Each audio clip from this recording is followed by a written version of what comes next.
Welcome to this lesson on statistics. Today we are diving into the 5-number summary.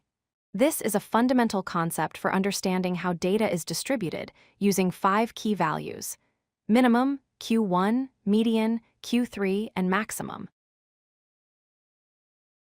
When you have a massive list of numbers, it is hard to make sense of them just by looking. A summary simplifies that complexity. It gives you a quick snapshot of where the center of your data is and how spread out the values are without needing to process every single number individually. Here are the 5 specific numbers we need to find. First, the minimum, which is the smallest value. Second, the first quartile, or Q1.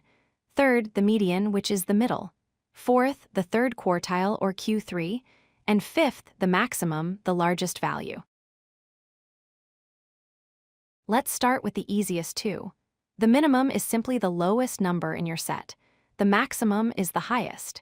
These two values define the boundaries, or the range, of your entire dataset. Next is the median. This is the exact center of your data when it is sorted in order. The median splits your data perfectly in half. 50% of the numbers are below it, and 50% are above it. Now for the quartiles. Think of quarters. Q1 is the median of the lower half of the data. It marks the 25th percentile. Q3 is the median of the upper half. It marks the 75th percentile. Together with the main median, these split your data into 4 equal sections. These 5 numbers are used to draw a box and whisker plot.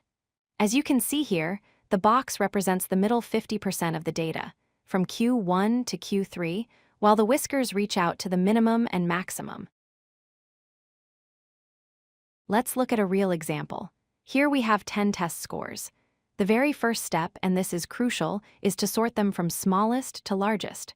Once sorted, we can instantly identify our minimum is 2 and our maximum is 15. Next, we find the median.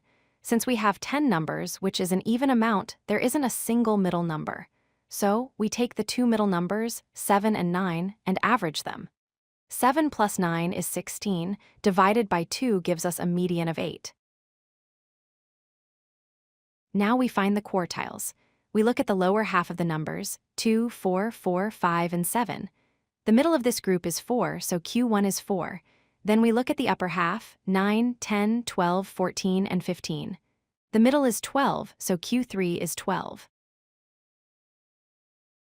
Putting it all together, our 5-number summary is minimum 2, Q1 4, median 8, Q3 12, and maximum 15. We have successfully summarized the entire dataset into these 5 powerful numbers. If you like this video, hit that like button and don't forget to subscribe. Visit codelucky.com for more such useful content.